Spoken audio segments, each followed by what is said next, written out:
Welcome to Chillin' 101. We hope this video helps. You start by opening photos and locating the exact image. You need to know if it's in recent, hidden, or an album synced from a computer. This changes how you delete it. Once done, check Settings Photos to confirm iCloud Photos is on or off. This determines whether deletion syncs across devices. Now tap the image so you're ready to act. If it's in a synced album, prepare the original source, Mac or PC, before deleting on the device. Tap the trash icon, then confirm Delete Photo. If iCloud Photos is enabled, that removes it from all your devices.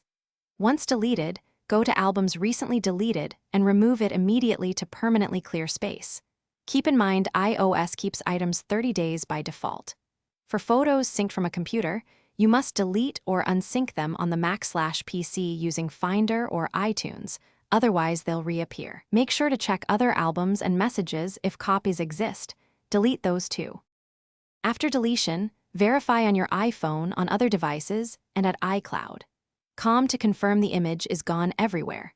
If a copy persists, try toggling iCloud Photos off then back on. Wait for the library to resync before concluding. If synced from computer items reappear, remove them from the original computer and resync. As a final troubleshooting step, check Recently Deleted and storage settings. Only use a backup restore if.